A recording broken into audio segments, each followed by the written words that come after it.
गुलाम हैदर की बीवी सीमा हैदर ने गुलाम हैदर के साथ पहले ही लव मैरिज किया था। सचिन के साथ तो यह उसका दूसरा प्यार है।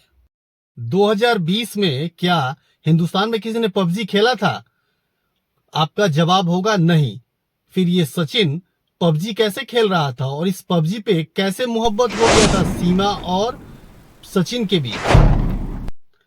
क्या एक इंसान के पास एक से ज्यादा आधार कार्ड हो सकते हैं? नहीं ना। फिर इस सीमा हैदर के पास चार चार आधार कार्ड कहां से मिल गए? कैसे सीमा हैदर ने वो सब कुछ हासिल कर लिया जो एक आम आदमी के लिए नामुमकिन था? मेरे कहने का मतलब यह है कि सीमा हैदर को कैसे सिम कार्ड मिल गए? तीन तीन मोबाइल फोन लेकर सीमा हैदर कैसे भारत में प्रवेश कर गई? बीएसएफ के जवानों को कैसे उसने धोखा दे दिया? उसने हमारे आईबी इंटेलिजेंस ब्यूरो को अभी तक घुमा घुमा के कैसे रखा है? क्या किसी पांचवी पास महिला की बुद्धि इतनी तीक्ष्ण हो सकती है क्या? बड़े से बड़ा एंकर भी इसके सामने झुक जाता है। वो इतनी बेबाकी से इनके सवालों का जवाब देती है जैसे मानो पैदाइशी हिंदू हो। लेकिन आपको तो पता ही है कि यह पाकिस्तान से आई है और एक मुसलमान परिवार से है। फिर इसमें ये सारे रीति रिवाज। सीमा हैदर की कहानी शुरू करते हैं पाकिस्तान के सिंध प्रांत से। वही सिंध प्रांत जहां के खैरपुर में सीमा हैदर का जन्म हुआ। सीमा हैदर के बारे में जो जानकारी मिल रही है उससे यह पता चल रहा है कि उसकी 3 बहनें हैं। वही बहनें जिनका नाम लेते ही सीमा हैदर मीडिया के सामने रोने लगती है। और उसका एक भाई है। भाई के बारे में कहा जा रहा है कि सीमा हैदर का भाई पाकिस्तानी आर्मी में अधिकारी है और उसकी 2 बहनें जो हैं वो एक उससे बड़ी है और एक उससे छोटी है। सीमा हैदर जैसा कि बता रही है कि सचिन मीणा जो उत्तर प्रदेश के नोएडा का रहने वाला है उसके साथ उसकी दोस्ती 2019 में पबजी खेलते वक्त हुई और उसके बाद उन दोनों के बीच प्यार परवान चढ़ा।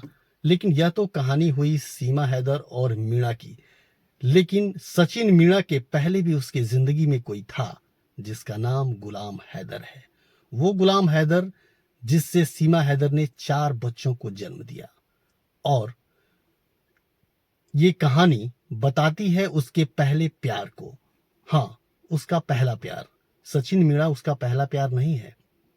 आपको यह जानकर आश्चर्य होगा कि सीमा हैदर पहले भी मोहब्बत कर चुकी है गुलाम हैदर के साथ और परिवार वालों से जबरदस्ती करके उसने शादी की गुलाम हैदर के साथ। लेकिन इसकी अपेक्षाएं इतनी ज्यादा थी कि वह पाकिस्तान में रहकर गुलाम हैदर के लिए पूरा कर पाना मुश्किल था। इसीलिए गुलाम हैदर दुबई में काम करने चला गया।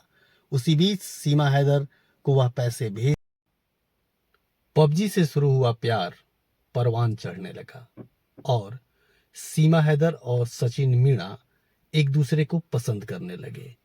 पसंद इस कदर बढ़ा कि इन दोनों में एक दूसरे से मिलने की ऐसी तड़प जागी कि सीमा ने देश की सीमा को लांघ दिया और वह सीमा लांघ कर पहुंच गई नेपाल। नेपाल और पोखरा में सीमा और सचिन ने 1 हफ्ते गुजारे, एक दूसरे को समझने की कोशिश की और फिर वह वापस पाकिस्तान चली गई। सचिन वापस लौट आया अपने घर जो कि उत्तर प्रदेश के नोएडा में स्थित है। फिर इन दोनों का जो कांटेक्ट था वो बना हुआ रहा व्हाट्सएप के थ्रू, फोन्स के थ्रू। और फिर एक और स्टेप लिया सीमा ने। उसने अपने 4 बच्चों को लेकर पहले दुबई की यात्रा की, दुबई से नेपाल आई और नेपाल से, चूंकि खुला हुआ मार्ग है, नेपाल से भारत आने जाने के लिए पासपोर्ट और वीजा की जरूरत नहीं होती, तो वह वहां से गैर कानूनी ढंग से अंतर्राष्ट्रीय नियमों को ताक पर रखकर बीएसएफ को धोखा देकर भारत में पहुंच जाती है। और भारत में आने के बाद वह बड़े आराम से रहना शुरू कर देती है। उसके साथ जो 4 बच्चे थे उन 4 बच्चों को सचिन मीणा के घर वालों ने अपना लिया। यह कहानी तो बता रही है सीमा हैदर, लेकिन इस कहानी में कई सारे झोल हैं जो हमने शुरू में ही आपसे कहा था कि इन झोलों को समझना होगा। सीमा हैदर बताती है कि वह 5वीं पास है, जबकि अभी तक आपने उसके सैकड़ों वीडियोस देखे होंगे जिसमें साफ झलकता है कि एक 5वीं पास इंसान इतनी अच्छी हिंदी और अंग्रेजी नहीं बोल सकता। खास तौर से अगर वो सिंध प्रांत का है, जहाँ के कल्चर में इस तरह की हिंदी है ही नहीं, तो उसके लिए तो यह और भी नामुमकिन सी चीज है। फिर भी वह डटी हुई है कि वो भारतीय संस्कृति को अपनाना चाहती है, उस भारतीय संस्कृति की जो पूरी तरह से पाकिस्तान की संस्कृति से उल्टी है।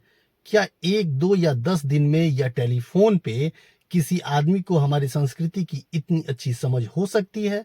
तो आपका जवाब होगा नहीं। दूसरा कारण जो सीमा हैदर पर शक को और भी पुख्ता करता है, मजबूत करता है, वह है सीमा हैदर का इंटरनेट का यूज। सीमा हैदर बताती है कि जब वह नेपाल पहुंची तो उसने व्हाट्सएप से कॉल किया सचिन मीणा को, और उसी के द्वारा उन दोनों के बीच में कम्युनिकेशन हो पाया, कांटेक्ट हो पाया।